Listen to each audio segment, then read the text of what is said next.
All right, sweet. Welcome to the Perfect Your Purpose podcast, where my main goal is to connect with inspiring individuals across the country, allow them to share their journeys that have brought them to where they are today and how they're living and discovering their unique purpose. I'm your host, Danica, and today I am grateful to welcome La'Ketta Caldwell. There's so much to share about who you are, what you do, and I'm just so excited that you're on today. Well, thank you for having me on today. It's such, when I see you and your smile, you make me warm because it's Oh, really cold outside. it is. I know the But it's, snow today. It's yes, it's pretty. such a pleasure to be here with you. So I guess I have to start from the beginning, if that's okay with you. Yeah, well, Um, go for it. I I was born and raised in Paducah, Kentucky. I always talk about home because a lot of who I am is from the foundation of how I was raised. I was born and raised on a tobacco farm, and where I lived there my whole life, and my grandparents lived there. So it was like my grandma lived just caddy corner from us, and it was my uncle, and we had a half a mile driveway, and we lived and worked the farm. So working the farm were like my first jobs. My dad always said, if you don't work, you don't eat. And so just really instilling in us the importance of the land, the importance of legacy, and the importance of working hard and providing. And so that's something that stuck with me for such a long time. But I was always that odd kid. I probably talked before I walked. And my mom, she was just like, my parents are very quiet and they're very much so homebodies. They don't really like to travel, but I was this kid, was like always talking, always fascinated by story. And so at 3, my mom put me in ballet because she didn't know what else to do. And so she put me in ballet and I fell in love with the stage. It was when I was in a Cinderella play and I was one of the flowers. And at the end, I was the kid who bowed and people started to clap and it did something to me. And I came back out and bowed again. And my mom was like, who is this child? But for me, it was everything arts, making up stories. I loved the stories my grandmother would tell me about how she grew up. And it was fascinating to me. And so that was the beginning of my purpose. I at 16 loved equity. So when I was 16, I worked for Kroger, which is a grocery store, and we went on strike. And of course, my parents were like, no, you're too young. I don't want you to get hurt because they knew what could happen when someone goes on strike. I was like, no, it's not fair. And so at 16, I was one of the leaders. And in the Paducah Sun, if you Google it, I was on the front page of the paper for leading the strike. And my mom was like, why are they listening to a 16-year-old? So the arts and equity and things being fair for people was something that just resonated with me. When it when things weren't fair, I Yeah. started down this rabbit hole of why. And so I was going to college to be like Oprah. I worked for 2 news stations. I ran the camera for the 5, 6, and 10 o'clock news. And I thought I was going to be this amazing reporter, like Oprah, having my own La'Ketta show. And when I was in class, my teacher was like, oh, you're a little dramatic. Because if I hear something, I'm like, oh my good. And as a reporter, you can't emotionally give. And so it shifted for me. I took a performance studies class, and there was a lady who did a performance about how she was anorexic. And through her story, her life story, she went from being a victim to a survivor. And for me, that was so fascinating that I saw that transformation through her performance. And I thought I wanted to be this famous Oscar winning performer, but then it transferred to being using arts as a way to bring awareness, to bring healing. And I went to NYU to study drama therapy. I was fortunate to be able to do internships. I did internships with kids who were sexually assaulted using play therapy and storytelling with patients who were schizophrenic. But to be a good therapist, you have to go through the process. And I was still young. And at that time, I can say Black people, we didn't go to therapy, we prayed. And so I wasn't ready for the work that will ultimately be the work that I'm the most passionate about that I do now, the Mm-hmm. advocacy work, the healing work. And so I ended up going and finishing in education and theater, moving to Milwaukee, which brought me to the rep and first stage, which ultimately brought me to the Boys and Girls Club, where I spent the majority of my career working with students, exposing them to the arts, helping them find their voice, creating a program called Can You Hear Us Now, which we did a documentary that took a look at the trauma in the 53206 area code that was produced by our kids. And I think for me, out of all the work I've ever done, that was the project I was the most proud of because the community showed up for our babies. Mhm. And we had red carpet. It was like 1,100 people that came to Wow. watch their 30-minute documentary that they worked on. And then former Senator Cole sent them on a trip to Washington, D.C., because, of course, we'd been to the city hall, we'd been to Madison, and of course, they had to go to Washington. Yeah. And we, as a team, sang where Dr. King gave his I Have a Dream speech, but Wow. where arts meets politics, which meets advocacy, was just, for me, I think about that group of kids and where they are now, and I cry. It touched me. And so that whole program was the Business Journal Award was wrapped up in that program. And I was a 40 under 40 because of the kids and the work I was blessed and gifted to do. And purpose for me, I learned along the way that purpose is to be able to use the arts to help myself and to Mhm. help other people find their voice and solutions to things that are taking place not only in our country but around the world. So the arts are like my heartbeat. They're like the air that I breathe. Yes, And it's something I'm very passionate about. Like I love to just sit with people and hear how they came to be who they are I do. I because love that too. It's amazing. it makes me so happy. Mhm. So I thought it was important to understand how I got to, because Paducah is very much still a part of who I am.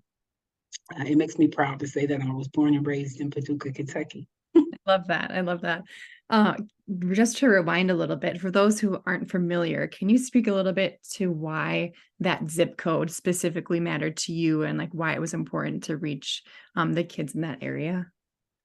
So the 53206 area code in Wisconsin is the worst, quote unquote, area code in the state of Wisconsin. It has the lowest high school graduation, the highest crime rate, just anything negative that you can think about. And for me, the reason why this program and why that documentary was so important is because I lost a student who was killed, and then we went to his funeral and a fight broke out. And so, Can You Hear Us Now came out of me going to a school in Milwaukee, and I was still really upset. I mean, who goes to a funeral and a fight breaks out? Mhm. And the trauma for me, I ended up getting sick behind it because I was so devastated. And the kids were like, Miss La'Ketta, I don't even understand why you're so upset. That's what happens at a hood funeral. So, a little thing you'll learn about me, when I get upset and things bother me, it becomes this whole artistic expression. That's how I deal with life, is through the arts. Mhm. And so, Can You Hear Us Now is really the voice. It's putting the kids, is helping the kids find their voice, and it's us as the adults holding us accountable to help them to figure out how we can find solutions. And so that's where that whole program originated. Every time I say his name, Raheem, every time we did a program, it was to honor his life and to honor him even though he's no longer here. That's incredible. And not only I think you've done so much. It's incredible to watch all that you've done, and just hearing where you come from and your why behind it all. But I know you've done a lot for raising the bar as well. Can you tell me a little bit about that? So a little bit before 2020, 2019, my business partner and I, who we both had worked for the Boys and Girls Club for a long period of time, we started a nonprofit where his focus really was our physical health. He played professional ball overseas, and he lost his mom to diabetes, and so he's very passionate about physical health and the importance of taking care of ourselves so we can have the ability to walk in purpose. And in 2015, my brother died by suicide. And so I'm very passionate about about mental health and having coping mechanisms, and also having resources for people who need support, and normalizing conversations around mental health. That's why almost a year to the date that he died by suicide, I took my journal entries from when I got the phone call to a few months afterwards, and they became my TED Talk called Say Something, because my work is to pull stories out of others, but I believe in God, and so I have to say, God, it's like it's your time to show how you cope, how you deal. And in my TED Talk, I just talk about how much it hurt and being a leader, how I dealt with that. And so that was very personal, a very scary place to be. Yeah. But I felt like as a leader, when things are good, talk about those things. But I think it's also important to show the process of becoming, and your Mhm. walking in your purpose is very murky. It's not always like, during that time that my brother died, it was like the highest time of my career. All kinds of great things were happening. And then all of a sudden, out of nowhere, I call it a storm. A storm happened in the midst. So to go from one high to another low, how do you deal with that? How do you show up? And Mhm. some days I was just like, I'm just not okay. And Yeah. I think as leaders, even in our purpose, even at a great point in our purpose, it's okay to say, hey, I'm not okay. This does not feel good. It's life. Because one of my friends always says, life be life, and life was life, and at that time. But it still didn't take away from my purpose. It didn't stop my purpose. It was a part of it, and it became a part of my passion, and why the work for me with raising the bar is so important. I think it's really neat how you talk about leadership and being just open and vulnerable, in the same sentence, even because so often you look at leaders and you just see strength and the good times and all of that. But to be able to share those vulnerable moments, I feel like that is what makes a true leader, because you break down your walls, you're allowing people in, you're allowing people to relate and connect. Was there ever a time that you were nervous to be that vulnerable or open in front of people? Or what was that journey like for you? I think so. This is going to sound funny. I don't know how to say it in any other way. I have friends who call me like the Taylor Swift of the art, or they call me, but I'm very vulnerable because I have mentees, and Mm, I set them up to fail if they see me as perfection. yeah. Because for a long time, I never thought I was a leader, because when I looked at leaders, I'm like, you have it all together. I'm a hot Right. mess. Like, and I cry. I'm like, oh, I feel like I'm crying, but it's okay to cry, because when you cry, psychologically, you release the toxins in your body, and we set our mentees up when they look to us as perfection. It either halts them from walking in their purpose at the right time, at the right moment. Because I was like, if you're too perfect, I'll never get there. Yeah. But being a leader, all of the great leaders failed at something. But a failure doesn't mean you stop walking into your purpose. It just means it was a part of the story. It was a part of this testimony that was created to get into your purpose. When you work out, it hurts. It doesn't feel good. If you get a good workout in, you're sore, but that's building muscle. And I believe our hiccups, our failures, our growing pains, they're called growing pains for a reason, is because they are creating this muscle that is helping us to become. The process of becoming, even looking at a rose, if you think about it, there's thorns on a rose, but there is something that could, but that thorn protects. Mhm. There's a lesson. You never lose, you only learn lessons. So there's a lesson even in that thing that hurts when you're in the process of it. To be honest, some of my processes I thought were going to take me out, but I learned the greatest lesson. I became stronger through the process, not in the process, but Mhm. getting on the other side of the process made me stronger. And I tell my mentees, I'm like, listen, sometimes I still don't get it right, but I don't quit. Mhm. And I think that's important. I love how you describe things, even like a beautiful work of art with a Mhm. rose and its thorns. It's beautiful. Takes something that isn't so lovely and makes it something that is. So that's very neat. Well, I'd love to talk more too about your website and your journal. Your website literally says inspiring individuals to walk in purpose. So tell me what that means and how you continue to inspire others to walk in their purpose. I think so. My journal that you mentioned, it came Mhm. about it was during COVID, and I was working on this one woman show called I'm Not Your Superwoman. And it's called Healing Evokes Restoration. And it's literally about this corporate woman. She's got everything is great. She has all the degrees, she has a husband, she has this perfect on the outside family, but she's literally cracking on the inside because there were things she never dealt with in life. And at the end of the performance, you don't know if she takes her life or if somebody helps her healing or if she heals. And I was like thinking when I was writing it, I interviewed so many women who were leaders, but just took all of their answers. And you would have thought, regardless of their race, economic background, you would have thought they were the same person. And I was like, what if we just 30 days of your life, because 21 days creates a habit, but Mhm. 30 days that you deal with you. A lot of people from who I do a one-on-one workshop with them with the journal, and it's like a 4 week to make, because busy people come up with excuses of why they can't take a why they can't take a little bit of time for themselves. So my workshop holds them accountable. I give them homework assignments to complete the 30 days. And at the end, I've had people who either were promoted in their job because there was something in their personal life that had them stuck, or this is what makes me the happiest. Some of them realize I need deeper work and they find themselves a therapist, because I have to be like, okay, even though I might feel like a therapist, I'm not a Mhm. licensed therapist. So I would do you a disservice not to get you to a professional. And so I've had a lot of people who went through the process and actually did the work that made them, they were like, I don't even like you. I'm uncomfortable. And it's okay to be uncomfortable, that have literally taken the journey to finding a therapist.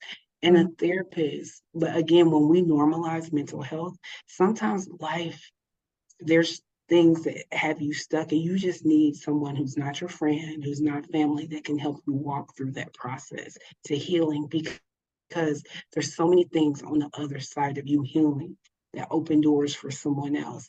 And so I truly believe, and I love God, I believe in prayer, but I also believe in therapy. And I talk about it a lot. I think that's so important to talk about it too, because often there's like the stigma that they're like something's wrong with you, so you have to go to therapy. And that's just not true. I don't believe Mm-mm. that at all. No, or it could just be just someone that you just need to bounce things off Yeah. of. And that's, or therapy or a coach. Like I believe in life coaches. I believe in I've had both of them. I love having a professional coach that helps. It's you sometimes you can't see you the way somebody else can see you. They see things Mhm. in you that you just may not see in yourself. And I think it's important to have those tools. 100%. They help you get to purpose. They help you I do. really believe and change the narrative, because sometimes the way we speak to ourselves, we would never speak to anybody else like that. So having that person who sees you and speaks into you when you can't speak into yourself, I think is really important. That is so important. And I feel like you're kind of touching on it now, but just to dive deeper into it, for someone, especially a youth today, if they're trying to discover like what their purpose is in life, where they go, what they should be passionate about, what kind of advice would you give to them as they're walking on that journey? I would tell you, I've always been blessed to have mentors in my life that are outside of my family. I think it's important. Everyone needs a mentor. And I would tell you that you get to, just like with your doctor, you get to choose. You get to like the person who, don't let someone just give you a mentor, because it is a collaborative relationship. It's you should learn, excuse me, something from them, but they also should learn something you, that it's a give and take. So if it's someone that you really aren't comfortable with, that's not going to be a good mentor for you. But get a mentor, someone who sees you, who you have fun with, that you, it's not always like you're learning, but learning is also fun, that you have Mhm. fun together and you feel comfortable with. So I would challenge him to be a mentor, but I would also challenge him, what is it that you like to do? That, like, I love being creative. Like, if I couldn't work where I wasn't able to be creative in some way. If it was just straight, no, I'm just making this up, numbers. No. Yes. For me, that's not going to work. But if it's numbers to get to support and helping someone, or Mhm. if it's numbers to give monies away to organizations to help build our community, I'm excited about it. But if Mhm. it's not connected to community or being able to help someone, I'm like, Yeah, I am the same way with numbers, so I get it. but for people like my friend who's an accountant, she loves Mhm. numbers, but Right. not me so much. Oh, that's too funny. So when we talk about purpose, I think there's so many different ways it can, impact other people. There's so many ways it impacts you. So many times it changes throughout the seasons of your life. How do you feel like you're continuing to just give life to your purpose? And is it changing? And what does it look like now versus maybe 10 years ago? So it is, I would say that it's evolving Mhm. for sure. It makes me think of Justin Bieber's song "Purpose." He Yeah. says, "You've given me the best gift that I've ever known. You give me purpose."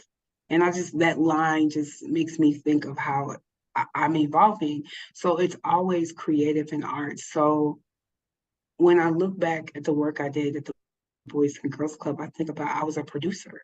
I Mhm. produced the documentary. We did a remake of We Are the World. We did a choreo poem from Tupac's book, that A Rose That Grew from Concrete. And I love bringing different entities together, finding the resources to produce this production that brings awareness. But even before then, I worked with the Healing Center, interviewed over 100 women who had been sexually assaulted, and wrote this piece called Unclothed. So producing that work that traveled throughout the state of Wisconsin. And even now, the children's book I wrote, Chloe's Beautiful Blues, we're producing the show February for King during in the King Center in Milwaukee, but also working with the Zizzo group to produce an animation to go throughout the country to bring awareness to the impact of bullying. And through the Chloe's Beautiful Blues, regardless of race and economic background, I've learned that women feel bullied at work. And what happens when a leader is bullied, or the leader may be the bully. Mhm. Hurt people hurt other people. So there's been deeper. I thought this play and book was really about the kids, but it's really about the adults, maybe who haven't healed from Mhm. being bullied, or hopefully it awakens that person who may be bullied to deal with their hurt, because that's why the work for me evolves into, why are you hurt? What is the root cause of that? Mhm. And maybe you find out through the journal, or you find out because you were like, I really need to go and do a deeper dive with a therapist or a counselor or even a professional coach. So, but it always goes back to creativity and art. Art is the way I look at it. So if I get upset, I'm writing, because this word Chloe's Beautiful Blues, the book is literally an affirmation Mhm. to remind this girl who was being bullied because of her skin color that she's beautifully and wonderfully made. And Mhm. then I was stretched to, I'm still upset because I see bullying happening in school and some kids go home and take their life. So the play actually shows you a teacher who helps her find her blues. He teaches her to find her voice through the blues, but then there was a teacher who saw her being bullied and really didn't do anything. So how do we as a community in the school, when the kid is there, how do we advocate? So the play is that, that piece. And then the animation again is going to take place in Venus's garden, and not Venus's garden, Alice's garden. Venus Williams owns it. And it just showed a beautiful area of Milwaukee that has negative statistics, but the beauty Mhm. in the negative statistics. So I always try to loop things back to community and highlighting the greatness that is in the city of Milwaukee. That's so beautiful. Oh, I just love that. Well, for anyone that's listening, where can people find you, connect with you? Where can people get your journal or a copy of your book? So the books are on all outlets. So Chloe's Beautiful Blues, Amazon, Target, Barnes and Noble. You can go on all outlets to get that. The play information is coming out. It will be on my website really, really soon, which is www.ketalife.org. You can always email me because I'm always looking to connect with new companies, new individuals to do work. And that is La'Ketta, Laketta, at Keytalife, KEYTALIFE.org. I was like, we're in advance. I love that. Amazing. Well, thank you for joining me today and just sharing your story, a little bit about what Thank you're you. about, your passions, your purpose, and all the good that you're doing in the community. Thank you. It was nice connecting with you on this beautiful cold day. It was cold and it was nice to do that. Definitely. Let me